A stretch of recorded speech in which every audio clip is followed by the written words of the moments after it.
nesse momento eu parei e pensei, falei, meu, eu quero muito jogar esse campeonato. Então, eu abri mão daquilo, de estar ali vivendo uma coisa que já era muito próxima do meu sonho, para jogar rugby. Naquele momento eu falei, meu, o rugby bate mais forte aqui no meu coração. Eu preciso, é pra cá que eu tenho que ir, né?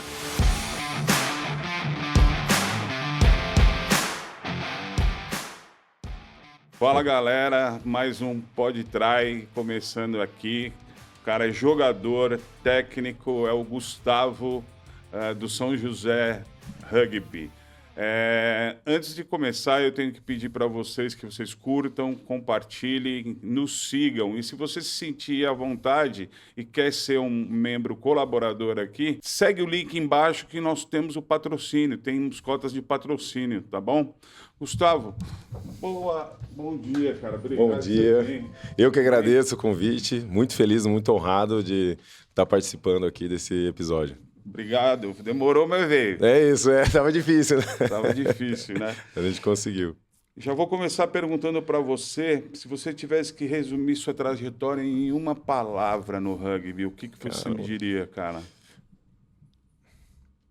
Acho que resiliência. Resiliência, por quê? Por conta das adversidades, a gente viu aí nos outros episódios alguns jogadores, né, o Drude, que viveram muitas lesões ao longo da carreira.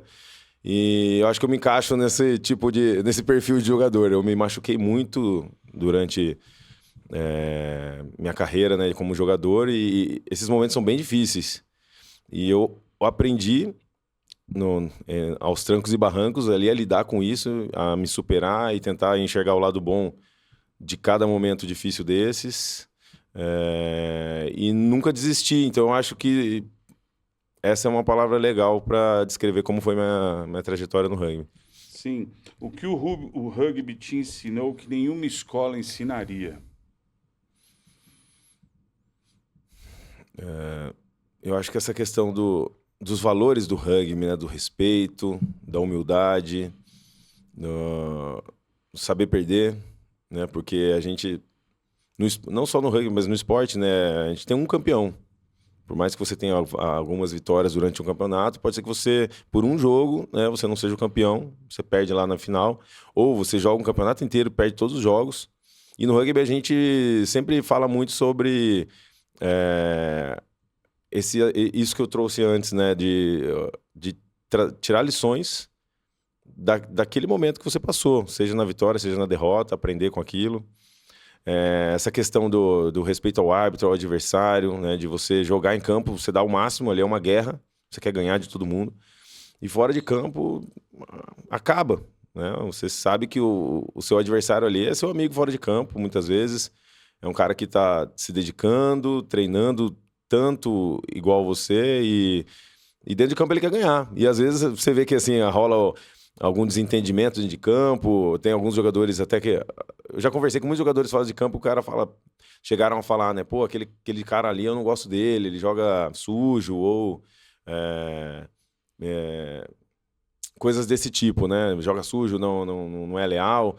Sim. Mas quando você joga do lado... Essa é uma coisa legal que a seleção brasileira traz também. Você passa a jogar com jogadores de outros clubes. E quando você joga do lado desses jogadores, você vê que o cara não é aquilo que você pensava. Só que quando você está do outro lado, é uma guerra, né? Então eu tenho certeza que esse aprendizado de saber que dentro de campo as coisas ficam ali mesmo e fora de campo você tem que relevar aquilo que aconteceu, aprender com aquilo e trazer para a vida esses valores que o rugby sempre diz para a gente, né? Do respeito, humildade, integridade, disciplina e por aí vai. Eu acho muito legal os drips. Todo mundo que vem aqui é uma cultura enraizada realmente, né? O falar sobre os drips, os valores que o rugby tem. Eu acho que para você ser um bom jogador, você tem que ter ele ponta da língua. E não é ter na ponta da língua. Tem que viver tem que vivê-lo, né? É verdade. E eu acho que essa é a maior moeda de troca que a gente pode ter como comunidade do rugby. Eu acho que isso é o grande diferencial. E foi até o que me mais atraiu no rugby quando eu conheci o esporte.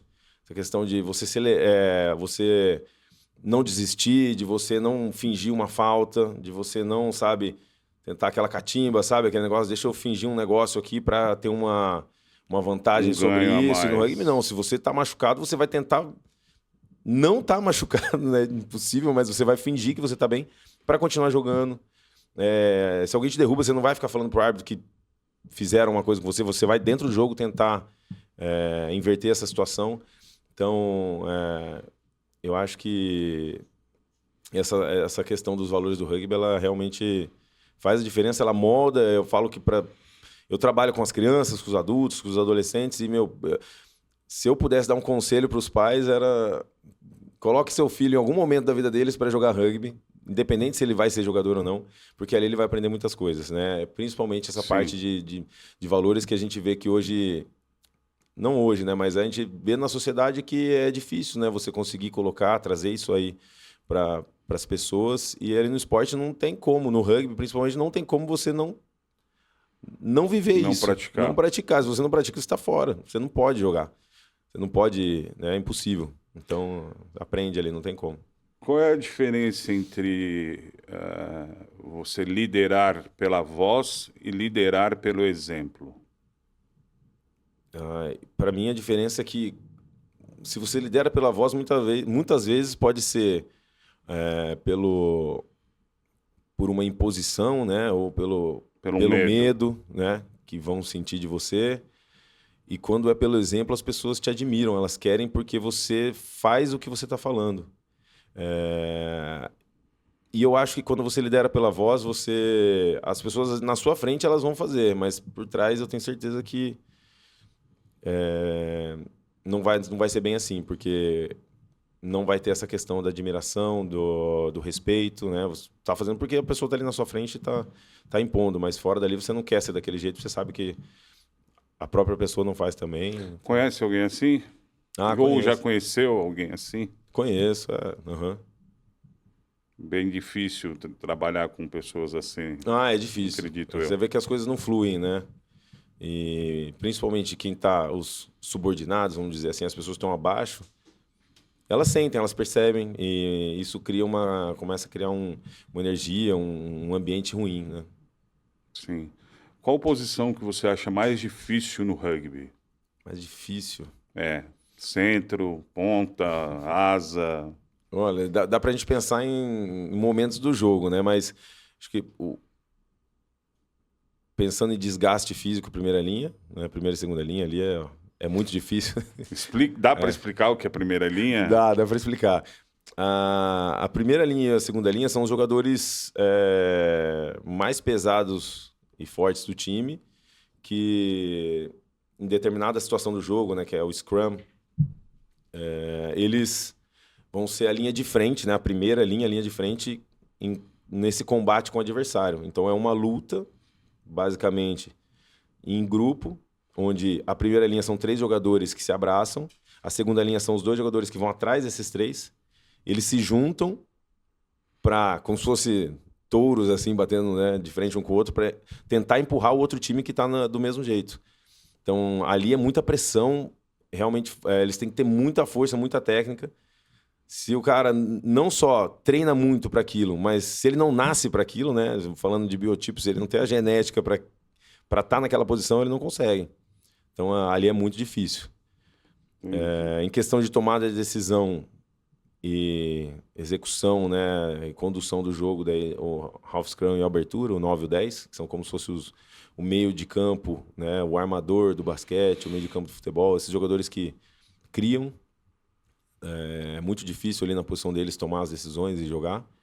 Geralmente esse cara é o capitão ou não?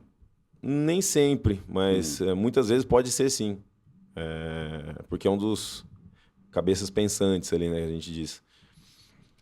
Defendendo, eu acho que defender como centro é muito difícil, porque você tem muito espaço para defender e é uma defesa muito em cima, os jogadores são habilidosos, fortes, rápidos, então é uma posição que é muito difícil de defender. Então, na defesa, eu acho que os centros têm essa condição. E jogar de fullback também.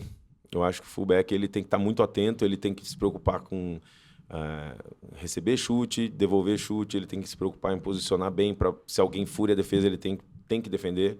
É como se fosse o goleiro do futebol, né? Chegou ali com ele não pode passar. Então é uma posição... E ele é também uma peça muito importante no ataque. Ele é muito polivalente. Então é uma posição bem difícil de jogar também. Certo. O que a posição que você joga te ensinou sobre o jogo e sobre você mesmo? Eu acho que o principal para mim é assim... ir para a próxima ação. Independente do que você fez naquele momento. E viver o momento... Tentar viver o momento intensamente. Estar presente ali no jogo. Porque muitas vezes eu me deparei em momentos de dúvida, no momento que eu precisava agir no campo, de ter dúvida, será que eu derrubo, será que eu corro um pouco mais, será que eu passo a bola, será que eu duelo, será que eu chuto? E ao longo da minha carreira eu fui percebendo que você tem que viver aquele momento, você tem que agir instintivamente, entre aspas, porque você treina para aquilo, mas você está naquele momento, você vai fazer o que você está preparado para fazer naquela hora. Faz. E se você acertar ou se você errar, tanto faz. Vai para a próxima ação. Eu acho que isso o rugby me ensinou e para a vida também é muito importante. Porque eu sempre tive dificuldade nesses aspectos de tomada de decisão, ficava pensando em 1000 coisas até tomar uma decisão e não tomava. Daí sempre, essa é boa, mas essa aqui pode ser boa, aquela aqui... E isso eu trazia para o rugby também. E foi um momento muito difícil na minha carreira, onde eu comecei a não jogar da maneira que eu queria, não desempenhar tão bem. E quando me deu um clique a respeito disso, eu falei, eu vou jogar, eu vou viver, eu vou, deixar rolar. E independente do resultado, eu vou para a próxima. E é esse o ciclo, né? E daí, nos momentos de treino, ou nos momentos onde você pode, pós-jogo, intervalo, refletir sobre aquilo, aí sim, você senta e pensa o que você poderia ter feito, quais eram as opções, mas na hora do jogo tem que jogar. Então, acho que isso, não só a minha posição, mas o rugby me ensinou bastante. Quando você percebeu que o rugby seria mais do que só um hobby na tua vida? Olha, acho que o momento foi... um momento de dúvida na minha vida. Eu estava tentando encontrar o que eu queria ser, né? Como o que eu queria para o meu futuro, o que eu queria ser como adulto, né? Eu estava com meus 18 anos ali, mais ou menos. Já jogava rugby. E nesse momento eu tinha escolhido o que eu queria. A minha decisão era, eu quero ser oficial do bombeiro. Eu estava estudando para isso. E aí, durante esse processo de estudando para ser oficial do bombeiro, apareceu um concurso no Paraná para soldado do bombeiro. E eu falei, eu vou entrar vou fazer esse concurso, eu começo a trabalhar como soldado e aí continuo estudando para passar como oficial. Daí fiz essa escolha. Você jovem ainda? Isso, jovem, ali com uns 18 anos. Fiz essa escolha, falei, beleza, é isso. Estava já estudando para oficial, né, fazendo um cursinho, tudo, me preparando. E aí, eu deixei passar a inscrição do concurso. Não, dei bobeira ali, fiquei procrastinando. Esse é um problema da minha vida também, que eu fui descobrir agora, recentemente, aí, com uns laudos de algumas avaliações que eu fiz. E eu não sabia, né? Eu tinha um transtorno já, né, de déficit de atenção a vida inteira e eu fui descobrir agora o porquê de muita coisa que aconteceu na minha vida. E aí perdi essa inscrição, fiquei muito triste, mas muito triste mesmo. E aí minha mãe e meu pai, né, eles conversaram comigo e deram uma ideia. Falaram, já que você gosta, né, de esporte, você joga rugby, sempre praticou esportes, por que você não tenta educação física agora? Lá em Maringá tem a UEM, que é uma universidade muito boa, né, estadual, a estadual de Maringá. E ia ter, na sequência, já o vestibular para os cursos da universidade. E aí eles deram essa ideia para mim, por que você não tenta educação física, vai cursando e vai estudando para ser oficial do bombeiro? Assim você já está fazendo alguma coisa, segue treinando, é uma coisa que você sempre gostou. E eu topei, né? Segui aquele conselho. Como eu já estava estudando para oficial, que é um concurso bem difícil, eu consegui passar em educação física assim, sem muitos problemas. Então fui bem assim, no vestibular, passei, entrei no curso. E aí comecei a cursar. Mas até então eu achava, não, eu quero ser oficial do bombeiro, né? Eu quero passar nesse concurso ali. E eu fui fazendo educação física, mas não como minha prioridade. E seguia jogando rugby também. Sempre fui apaixonado, eu levava até mais a sério o rugby do que a faculdade, mas com aquele foco, não, eu vou passar na prova, né, de oficial do bombeiro. Aí no meio do caminho apareceu para mim um pessoal do Corpo de Bombeiros foi lá na universidade fazer um convite pra gente, convidando a gente para participar da preparação de guarda-vidas civil. Você não precisava ser oficial, né, do Corpo de Bombeiros. Então, o guarda-vida civil para trabalhar na temporada na praia. E era uma graninha boa, eu já ia estar no meio, né, ali do Corpo de Bombeiros. Inserido. Então, eu fui. Daí era um concurso, tinha provas físicas para você passar. Eu fui. Eu sempre gostei desse desafio de, vamos ver se eu estou preparado mesmo ou não. Fui para esse concurso, deu certo, passei e comecei o curso de guarda-vida civil.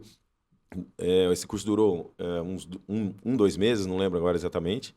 Foi um momento assim, muito marcante na minha vida, porque é um curso muito intenso, muito aprendizado, muita informação e muito desgastante fisicamente, mentalmente falando também, porque os caras ficam em cima ali, porque um guarda-vidas ele tem que estar muito bem treinado, né, para tomar decisões, para executar da maneira correta, para cuidar, né, dos banhistas, da população. Então, foi um curso bem, muito legal e muito pauleiro, assim mesmo. E foi um momento da minha vida que também me fez crescer muito como pessoa, entender um pouco mais, assim, da vida, né? Como é que funcionam as coisas, trouxe muito aprendizado. E aí, no final do curso, eu tive que tomar uma decisão, que era ir para a temporada, trabalhar na praia, né, como guarda-vidas, ou jogar o Campeonato Brasileiro de Rugby Sevens. Ia ser meu primeiro campeonato de Sevens adulto. E nesse momento eu parei e pensei, falei, eu quero muito jogar esse campeonato. Então, eu abri mão daquilo, de estar ali vivendo uma coisa que já era muito próxima do meu sonho, para jogar rugby. Naquele momento eu falei, o rugby bate mais forte aqui no meu coração. Eu preciso é para cá que eu tenho que ir, né? E depois desse acontecimento, a gente foi jogar pela primeira vez o Campeonato Brasileiro de Rugby Sevens, isso com o Maringá. Foi muito legal, uma experiência incrível. O primeiro jogo contra o São José, já pegamos pedrada logo de primeira. Então, foi um campeonato assim, sensacional. E dali minha carreira no rugby, eu comecei a construir de verdade minha carreira no rugby, porque ali, nesse campeonato, depois o Curitiba me convidou para jogar com o time juvenil do Curitiba, o circuito nacional juvenil. E ali eu vi, é o rugby, né? E aí foi morrendo aquele sonho de oficial do bombeiro e comecei a me dedicar mais para educação física, a me dedicar mais como atleta. Então, acho que ali foi um divisor de águas. Bacana saber disso. O que significa para você ser parte da história vitoriosa de um clube que cresceu junto com você? Mas antes disso, eu quero saber como então você veio de Maringá para São José dos Campos. É uma história longa, né? Eu quero saber como você veio para cá, pô, porque você era de Maringá. Então, eu jogava em Maringá, comecei treinando lá e me apaixonei pelo esporte, né, pelo rugby. Antes eu era do atletismo, eu competia, isso categoria pré-mirim, mirim, bem novinho, né, com 12, 14 anos. E antes disso, sempre pratiquei muitas modalidades. Aí conheci o rugby lá em Maringá. Comecei a treinar o rugby e quando eu comecei a treinar o rugby, eu só queria treinar rugby. A gente, no começo lá do time de Maringá, treinava uma vez por semana. Era aos sábados, os treinos eram aos sábados. E eu ficava a semana inteira esperando chegar o sábado. Eu comprei uma bola na época, assim, logo no começo, assim, com 2 meses de rugby. E eu andava o dia inteiro com aquela bola. Eu tenho até hoje ela lá em casa, ela tá mais lisa que a mesa aqui. Tá bem usada mesmo. E eu vivia com aquela bola, levava pra escola, levava pra qualquer lugar. Eu ia trabalhar com a bola no braço, assim, ó. E andava passando bola pra cima o tempo inteiro. E chamava todos os meus amigos, os amigos da rua, do bairro, pra jogar rugby. E eles sempre iam, eles treinavam uma vez e não apareciam mais.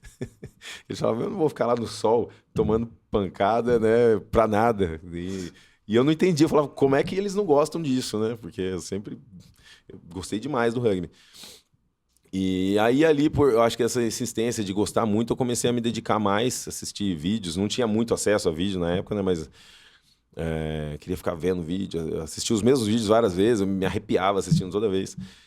E aí o que aconteceu? Em Maringá a gente não tinha treinador nessa época, eram os amigos ali que pesquisavam na internet como jogar e a gente ficava meio que conversando e se ajudando. Aí em determinado momento apareceu um treinador pra gente, o Batatinha, né? Ele era argentino, morava no Brasil há muito tempo e ele foi pra lá topou ser nosso treinador, ajudar a gente, morar lá, viver lá. E aí, quando ele foi pra lá, eu conversando com ele um dia, eu falando que eu queria treinar mais, ele falou, não, passa lá em casa lá, pode me chamar que eu venho te ajudar aí. E no dia seguinte eu já fui acordar ele. Eu cheguei na casa dele, ele tava dormindo, eu chamei ele assim, acordei e falei, e aí, vamos treinar? E aí eu comecei a treinar mais, me dedicar mais. Aí todos os dias que eu podia, eu passava lá na casa dele, chamava ele, a gente ia pro campo, ele ia me ensinar alguma coisa. E aí comecei a melhorar meu nível de rugby. Depois disso, eu fui aconteceu a primeira Copa Cultura Inglesa de rugby, que é o Campeonato Brasileiro Juvenil. Isso foi em 2010. E aí eu fui. A gente teve uma seletiva, né, para montar a seleção paranaense. Eu entrei nessa seletiva, a gente montou uma equipe legal para jogar a cultura inglesa. Todo mundo dizia que era mais legal quando era de seleções. Você concorda? Era bem legal. Vou te dizer que era bem legal mesmo. Mas eu acho que o de clubes também é muito legal. Eu acho que os dois têm lados positivos ali. Sim. E os lados que acabam deixando... Né, o outro tem um lado melhor. Mas eu acho equilibrado. Eu acho legal. Aí fui jogar essa cultura inglesa. Depois de jogar a cultura inglesa, eu já tinha sido convidado naquele mesmo ano para jogar o circuito brasileiro com... As histórias meio que se confundem ali, né? Mas eu fui jogar a cultura inglesa. Nesse mesmo ano eu tinha sido convidado pelo Curitiba, depois daquele campeonato de Sevens, para jogar pelo juvenil. E eu nem fazia ideia que tinha rugby juvenil. Isso foi um momento assim para mim também. Eu lembro que eu estava na internet um dia, eu vi lá uma notícia da convocação para a Seleção Brasileira Juvenil, Sub-19. Eu falei, caramba, existe isso, eu nem sabia. Me deu uma sensação, eu falei, eu tinha que estar lá. Eu senti isso no dia, eu falei, por que eu não tô lá? Eles precisam saber que eu existo, eu quero tentar estar lá. E aí eu comecei meio que correr atrás disso também. Nesse ano, eu joguei a cultura inglesa, o Curitiba me convidou para jogar o circuito brasileiro com eles. E aí o treinador da seleção brasileira juvenil na época estava assistindo essa cultura inglesa, me viu jogando e me convocou também para a seleção brasileira juvenil. A partir disso aí, eu acho que as coisas começaram a encaminhar no rugby, porque o Curitiba aí veio formalmente me convidar para fazer parte do time, para ir para lá, jogar lá, morar lá. Nessa época o São José também me convidou. E um dos motivos de eu ter escolhido Curitiba é porque eu já tinha família em Curitiba. Conheci, sempre passava final de ano lá, tudo, então era mais ambientado com a cidade e já estava jogando com eles, né? Já me senti em casa, né? Jogando com o Curitiba. Então eu escolhi ir para Curitiba e comecei minha carreira de jogador de rugby mesmo lá no Curitiba. Os anos foram passando, a gente fui crescendo lá, aprendendo muito com o clube. E em 2014 veio a notícia de que a seleção brasileira, né, eu já fazia parte da seleção brasileira, que haveria uma centralização dos atletas em São José dos Campos e em São Paulo em preparação para os Jogos Olímpicos. E aí eu fui um dos escolhidos, vim para morar em São José dos Campos. E aí, nesse momento, eu morando aqui em São José dos Campos, foi que eu conheci minha esposa, a Luana. Em 2015 a gente se conheceu, em 2016 o Theo nasceu, e aí nesse momento foi um ano muito incrível para mim, né? Porque Jogos Olímpicos, meu filho nascendo, né? Meu maior sonho como pessoa era ser pai, então aconteceu naquele ano. Meu maior sonho esportivo, né? De estar representando o Brasil nos Jogos Olímpicos acontecendo também, então foi um ano muito legal para mim. E aí, passando isso, eu tinha que terminar minha faculdade. Eu estava fazendo faculdade em Curitiba. Voltei para lá, a gente voltou junto, né? Eu, a Lu e o Theo, a gente voltou para Curitiba para eu terminar a faculdade. Acabando a faculdade, né, a universidade, a gente conversou e decidiu que ia ser melhor a gente ir para uma cidade onde a gente tivesse um suporte maior, né? Ou meus pais ou os pais dela, por conta, né, de ter um filho pequeno, Sim. de estar começando a vida. E aí, pensando nisso, a gente escolheu vir para São José dos Campos, por conta do rugby aqui ser muito forte legal. também, né? Toda a estrutura, a história do São José Rugby. E a gente escolheu vir para São José dos Campos. E aí começou a minha história no São José Rugby, porque eu vim morar aqui, eu falei, amor, agora eu tô morando aqui, deixa eu... Porque de 2014 até 2018 ali, mais ou menos, eu seguia jogando pelo Curitiba.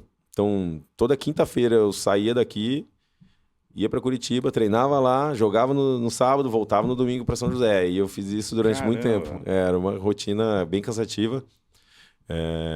Mas foi um momento, que nem eu disse, né, de muita resiliência, né, de abrir mão de muita coisa para viver desse jeito. Mas depois a gente estava aqui, eu falei, agora eu tô aqui, deixa eu viver o rugby aqui também. E o São José me recebeu de braços abertos, assim como o Curitiba fez, assim como o Maringá sempre fez também. E hoje eu me sinto em casa. Sou muito grato a todos os clubes, né, que fizeram parte da minha carreira. E minha história dentro do São José começou nesse ano, em 2019, e logo no começo a gente já teve a oportunidade de ser campeão brasileiro, então foi muito legal. Momento marcante para mim também. O Theo já tinha nascido, o Gael estava na barriga, né, da Lu. E a gente viveu esses momentos juntos. Depois pandemia, tudo, e a gente está reconstruindo agora a história do clube, desde que voltamos aí pós-pandemia. Existe algum jogo pelo São José que você guarda como o mais emocionante da sua carreira? Deixa eu pensar. Se não for do São José, pode falar Não, eu posso falar alguns aqui, tem problema? Não, pode falar alguns.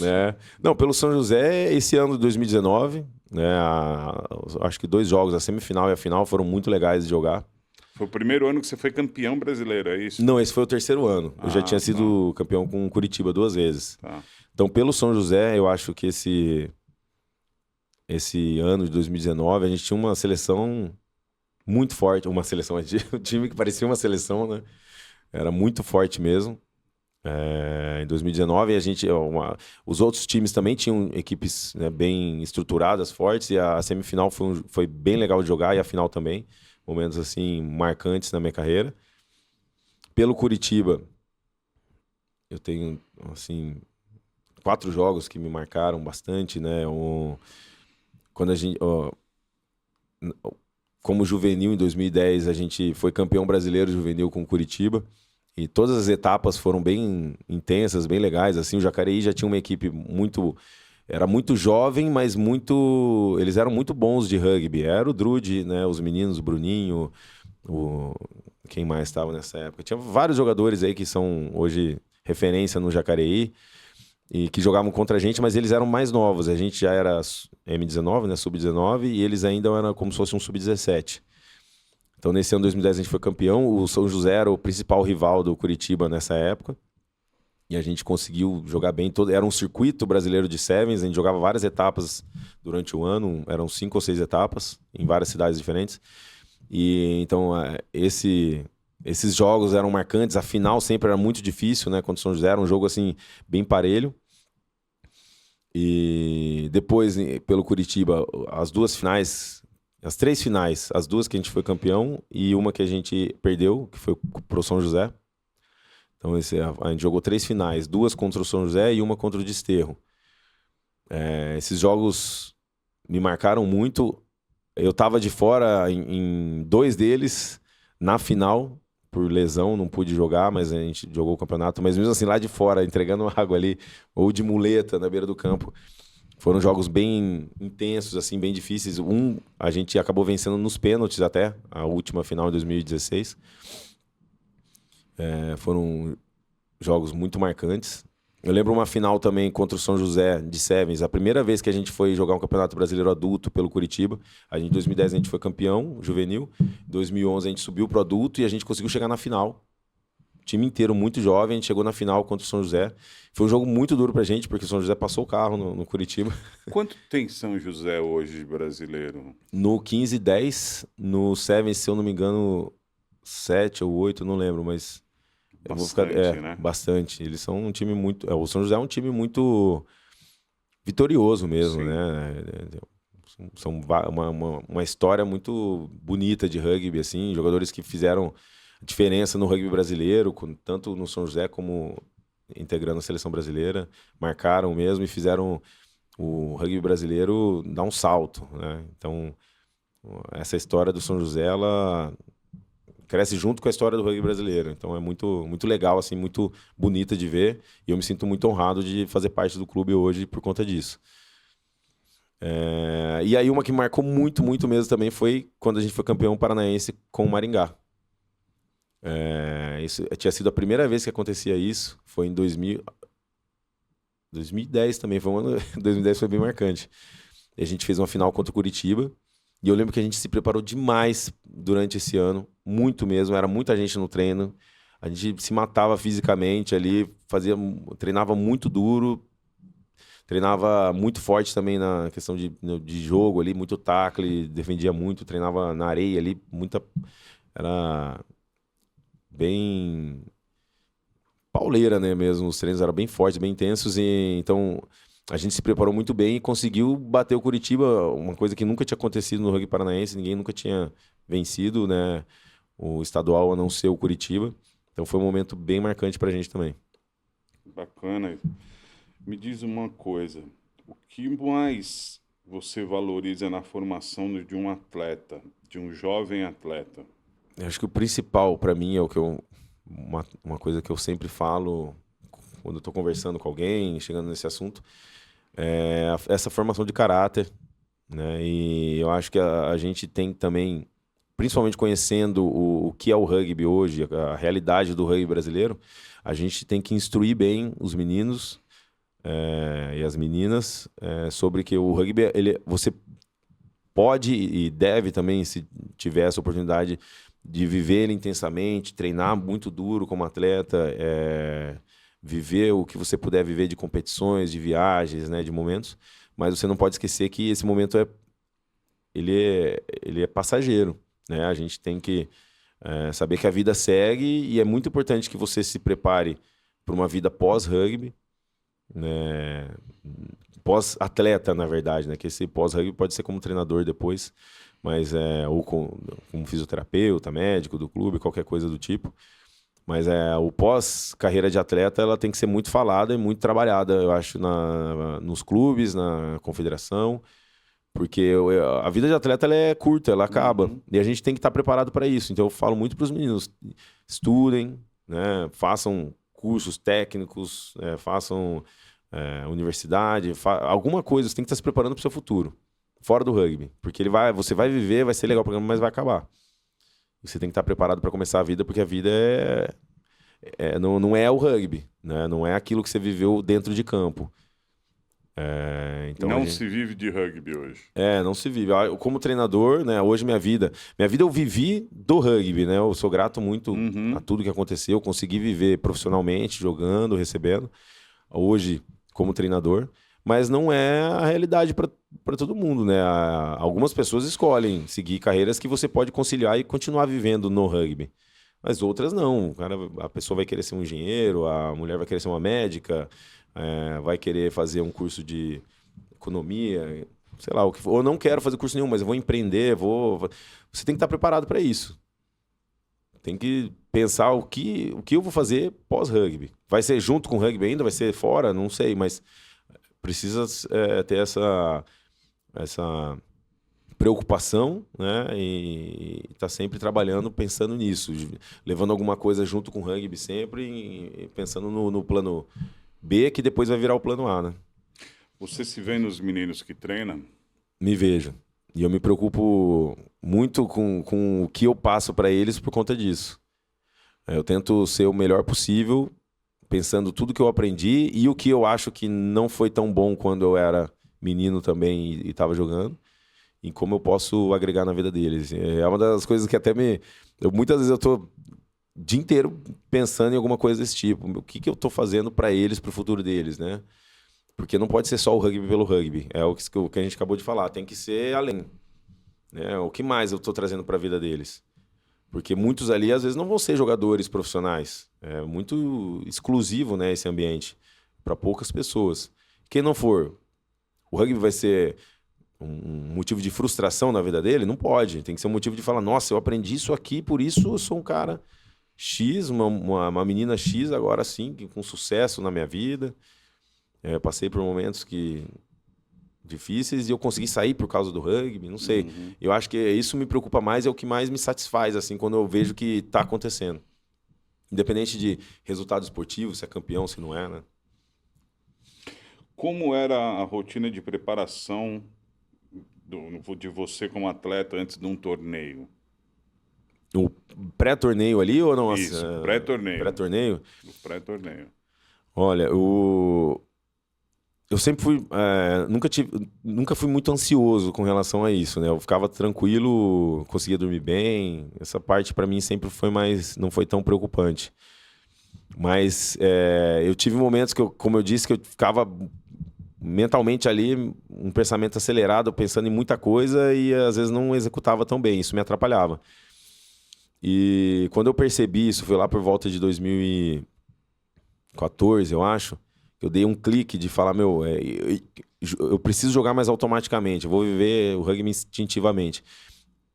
Eu consegui melhorar esse pré-competição, de ficar mais tranquilo, viver melhor o momento, era hora de treinar, vamos treinar, hora de relaxar, vamos relaxar, recuperação, vídeo. Então eu conseguia ficar mais tranquilo e desfrutar mais do pré-jogo ali. E quando eu era juvenil eu era assim, eu tive um momento ali de, sei lá, 2012 até começo de 2012 até 2014, onde esses pensamentos me atrapalhavam muito no pré-jogo e no jogo também. E depois eu consegui lidar melhor com isso e voltei a ser um pouco mais... equilibrar aquilo que o menino tinha com o que a experiência me trouxe. Mas eu acho que é isso. Eu conseguia lidar bem assim, com esse pré-jogo.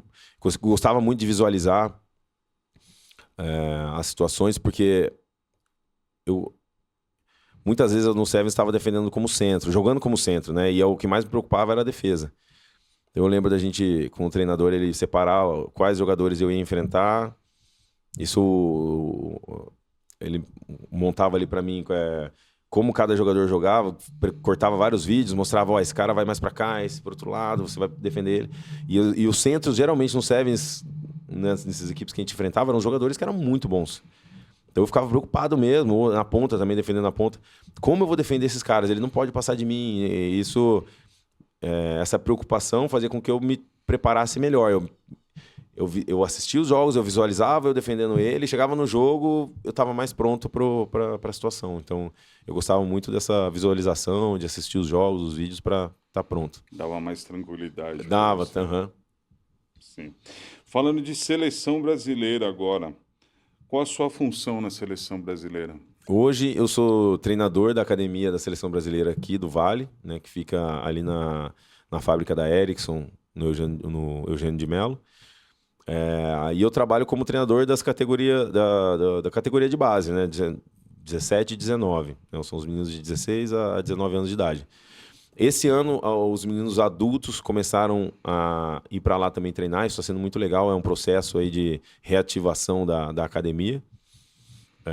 E o nosso trabalho o meu trabalho ali, mas na academia, o meu trabalho ele está junto com de todos os profissionais ali da academia. A gente quer melhorar esses meninos, principalmente tecnicamente e fisicamente, mentalmente também, para o jogo. E aí, essa questão mais tática são os treinadores, os head coaches das seleções, né? Seleção dos curumins, dos juvenis, da seleção adulta, né? Dos tupis, e das iarinhas e das iaras também. A questão tática fica mais por conta deles, mas a gente prepara esses jogadores para conseguir integrar as seleções brasileiras, né? Juvenis ou adultas, e estarem da melhor maneira, melhor preparados possível para conseguir representar bem o país. Então, nosso trabalho é isso, de ajudar eles a atingir a melhor performance, de evoluir fisicamente, tecnicamente, mentalmente, então todos esses aspectos. E eu também, na seleção brasileira, eu faço parte da comissão da seleção brasileira de Sevens adulta, junto com o Lucas Duque, o Tanque, que também é uma lenda do rugby brasileiro. Eu estou junto com ele lá, eu sou assistente, eu faço trabalho de manager também junto, então a gente toca a seleção brasileira de Sevens junto ali. Aqui, treinando aqui. Aqui também. A maioria das vezes a gente treina aqui, às vezes a gente treina em São Paulo. Então os camps acontecem ou aqui ou lá. Mas os treinos do Sevens são mais... eles acontecem mais próximos de competição. Vai ter uma competição, a gente se programa ali, às vezes meses antes, às vezes um pouco mais próximo por conta de calendário. Mas não é um trabalho mais... como fala? De momento ali, né? Não é igual a da academia. Se bem que a academia já prepara os jogadores para estar lá também. Então, é mais ou menos assim que acontece. Qual a diferença entre o clube e a seleção? Hoje, eu acho que a seleção ela tem mais... deixa eu pensar melhor. Eu acho que a diferença assim, maior é que o clube é um ambiente mais família mesmo. Eu acho que tem que ser assim, né? Uma comunidade da família, de todo mundo em prol da mesma coisa, de crescer como clube, como comunidade ali. E na seleção é um ambiente hoje mais profissional, no sentido de a gente busca mesmo resultados, né? Então os papéis são mais divididos, né? Cada um na sua caixinha ali para tentar extrair o melhor assim da equipe, dos profissionais. E no clube a gente também faz a mesma coisa, mas um treinador no clube ele tem um trabalho muito maior do que um treinador. Ele pega mais áreas, né? Ele não trabalha só como treinador. Ele muitas vezes tem que fazer um papel de outras funções também. Um coordenador no clube também. É um trabalho onde você tem que se virar mais. Sim. Na seleção tem mais cada um na sua caixinha, né? Então eu acho que isso é uma diferença que a gente tem hoje no clube e na seleção. Na seleção, por ser mais profissional, quem está ali tomando decisões, quem está ali na linha de frente, são todos profissionais, né? Trabalham para aquilo, recebem para aquilo. No clube a gente tem muito mais voluntariado, muito mais as famílias integrando, fazendo parte, tomando decisões junto, ajudando. Então, eu acho que essas são algumas diferenças que a gente tem. Como é a... Não, opa, de novo, errei aqui. Só lembrando de falar perto do microfone. Só lembrando.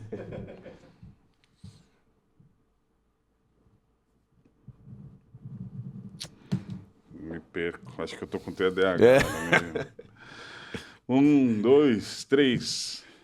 Como você vê o Brasil se posicionando no cenário mundial, especialmente com a classificação inédita das Iaras? Olha, as Iaras, né? O rugby feminino no Brasil ele é extraordinário.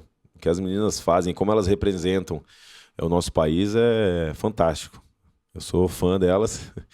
Eu gosto muito de ver as meninas, né? Eu gosto muito de ver as meninas jogando, desde as pequenininhas, lá na escolinha quando aparece, né? Tem as menininhas jogando. Eu já fico, nossa, encantado com elas. Aí você vê as categorias de base, como elas têm jogado.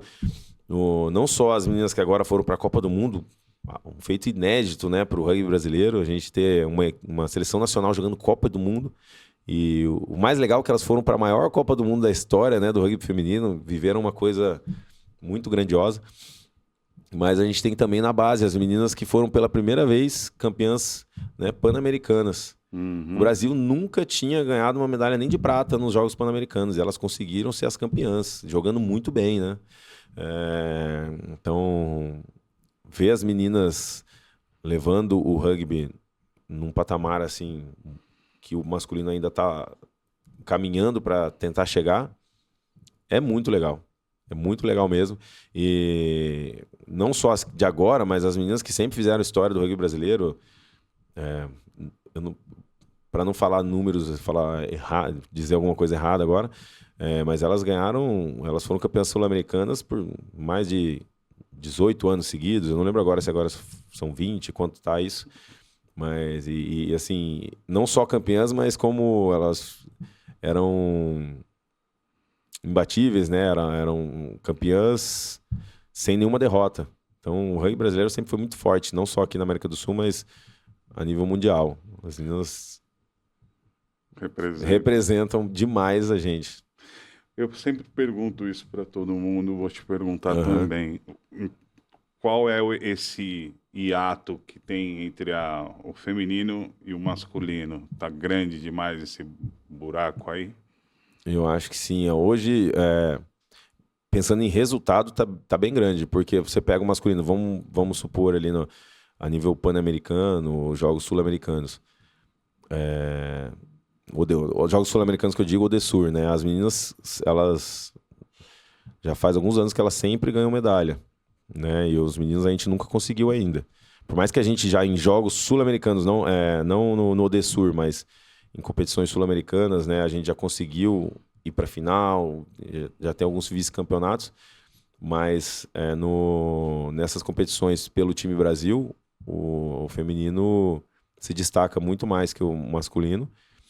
E no cenário mundial, né, as meninas jogam circuito mundial, jogaram por muito tempo ali como não só elas não eram convidadas, elas conquistaram a vaga delas e estavam jogando.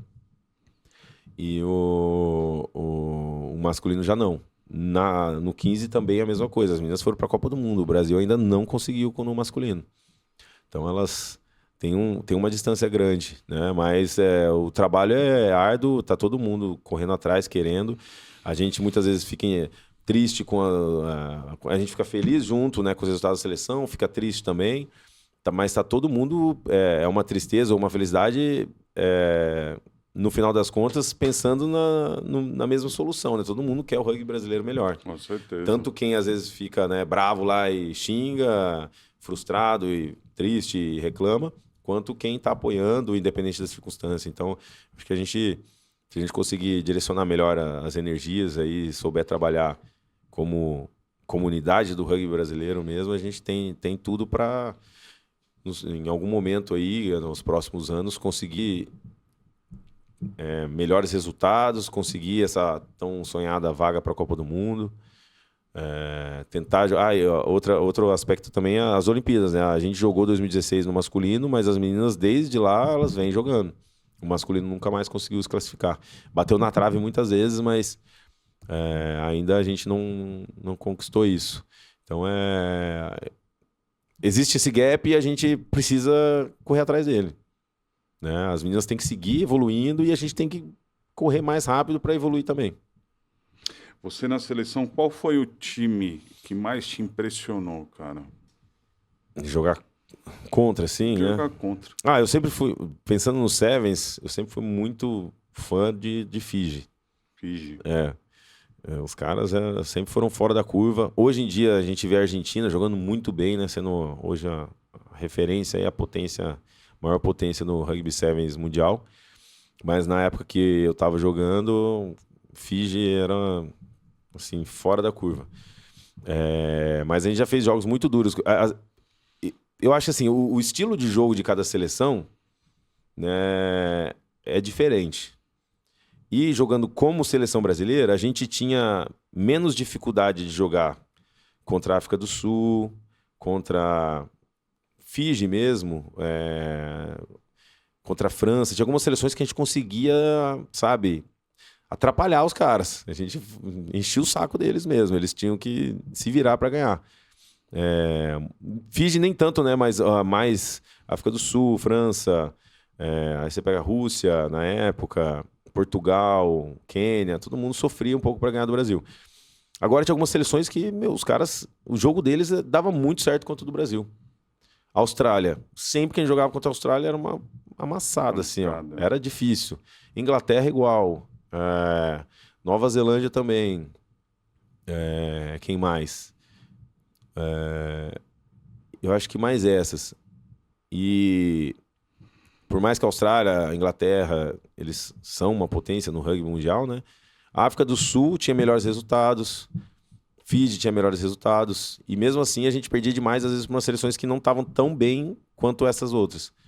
Então o estilo de jogo, meio que o nosso tipo de jogar, atrapalhava mais algumas seleções do que outras, não necessariamente que elas eram melhores que as outras.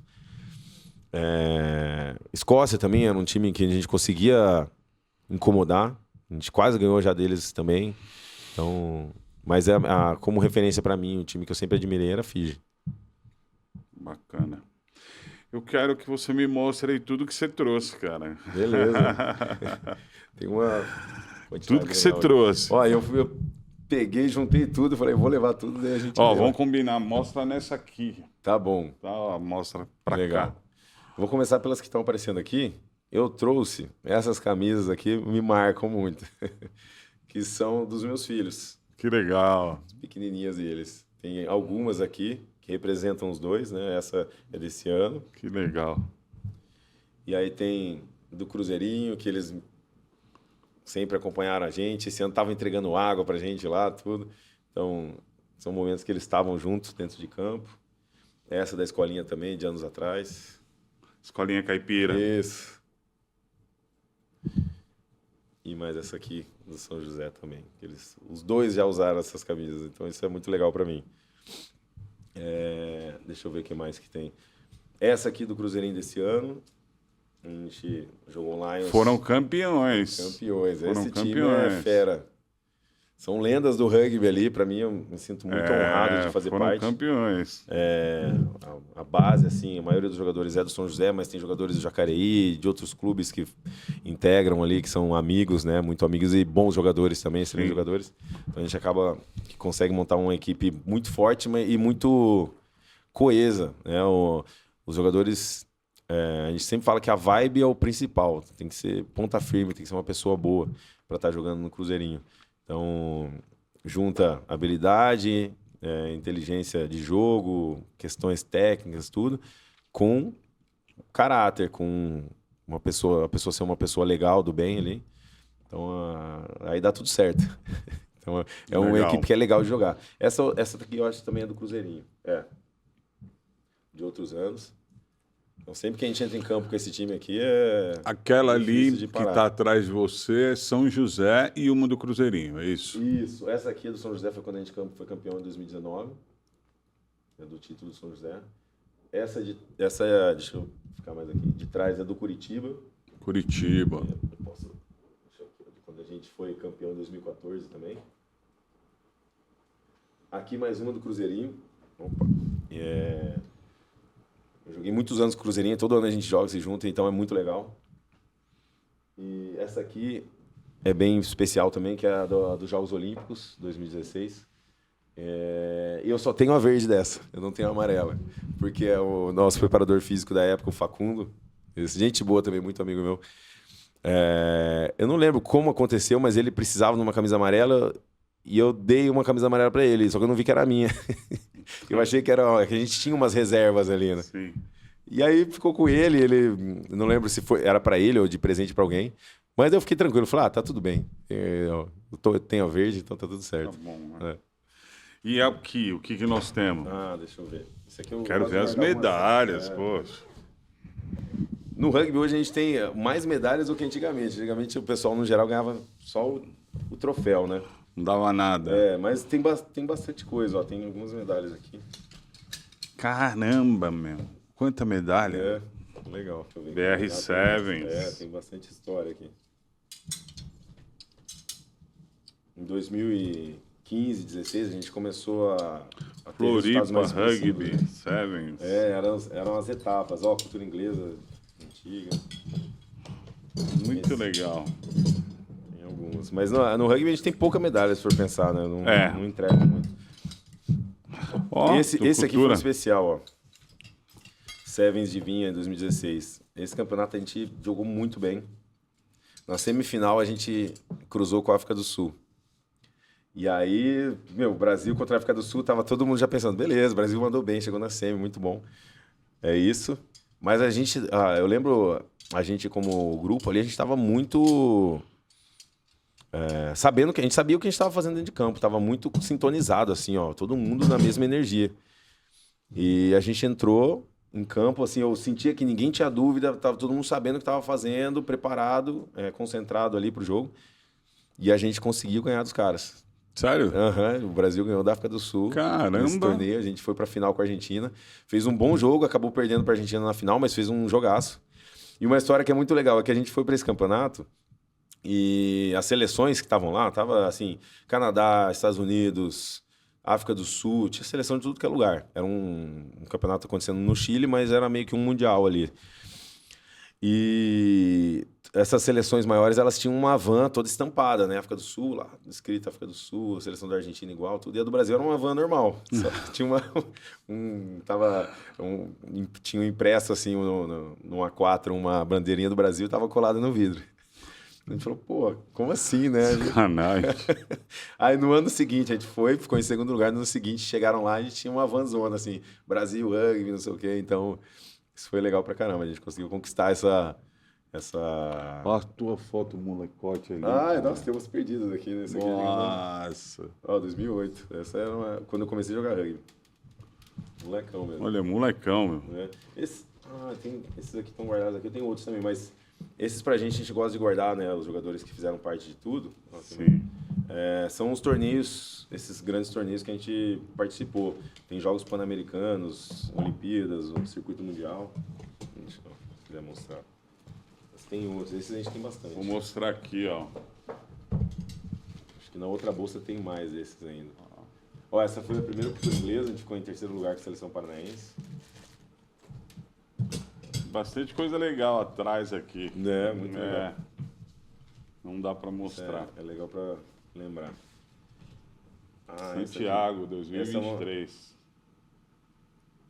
Medalha de agradecimento pela participação nos Jogos Olímpicos. Essa foi do Rio? Essa aqui é Eu mostrei igual o Drude trouxe. Do Drude, Essa aqui é igual a que o Drude trouxe. Ó, do Jogos do Rio de Janeiro, Rio 2016. Muito legal, viu? Deixa eu ver aqui mais. Muito legal. Caíram aqui. Aqui as moedas olímpicas também que eu guardei. Tá faltando uma ainda aqui. As moedas, você tem as Só moedas. tá meio fora de ordem aí. Sim, As crianças brincam às vezes. Mas falta a da bandeira, que eu não tenho. Olha. E aqui, ó, eu gosto desses livrinhos também que eu guardo, que todo o circuito mundial que a gente ia jogar, os campeonatos internacionais importantes, eles davam uma revistinha do torneio. E daí nelas tem muitas vezes a escalação, quem estava jogando, então é legal. Mostra quais eram as equipes, os resultados, tudo, é bem legal de ver.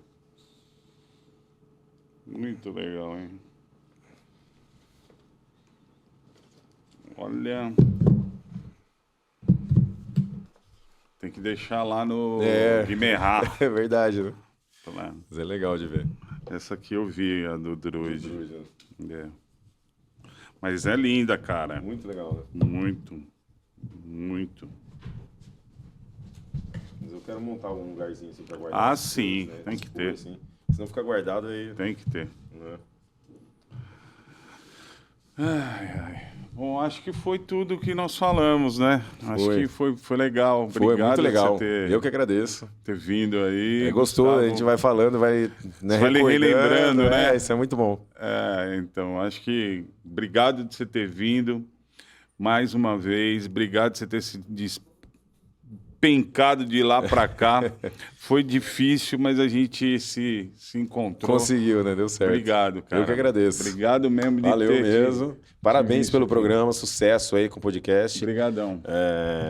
É muito legal ver assim que tem o trabalho igual o seu de valorizar os jogadores, né, do Brasil, valorizar a história, né, do rugby brasileiro. Isso é muito legal mesmo. Eu acho que o grande lance aqui é a gente deixar para o futuro isso, legado, né, meu? Deixar para o futuro, porque até então só você tinha isso guardado, só o Drude tinha guardado, só o Ades, o Edis tinha lá guardado. Então, pegar um pouco de cada um e formatar aí. Legal. E é legal para meninada mais nova, as crianças, conhecerem as histórias, né, de cada um desses jogadores, porque eu vejo que muitas vezes está jogando lá um jogador que fez história, ele vai jogar um Lions da vida, um campeonato, está jogando pelo clube ali, e ninguém faz ideia de quem ele quem foi, né, da importância dele para o rugby brasileiro.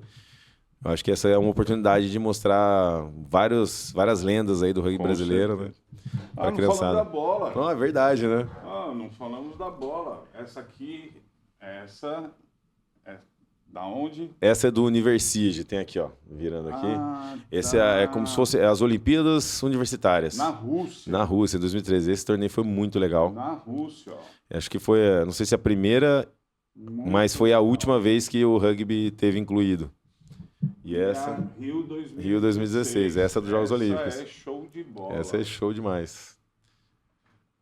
É Rio 2016. Ó, Marcante. essa foi da nossa Olimpíada aqui no Rio de Janeiro. Foi, essa foi. Muito show. Que show, é isso aí. Gustavo, eu queria que você deixasse suas mídias, se você se sentir à vontade, Claro, deixar onde vou a gente deixar pode sim. se encontrar. O meu Instagram é Gustavo B. B de bola, né? Gustavo B. Albuquerque.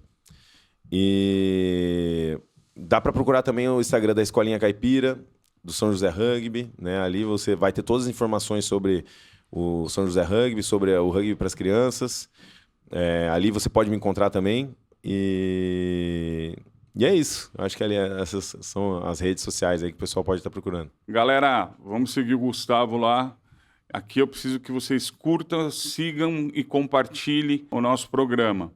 Quem quiser também fazer parte do programa, ser patrocinador do programa, é só olhar o nosso link aqui embaixo, tá bom? Me procura que a gente está precisando de patrocinador para trazer caras feras que nem ele. Obrigado, grande abraço. Legal demais. Mano. Valeu mesmo. Obrigado.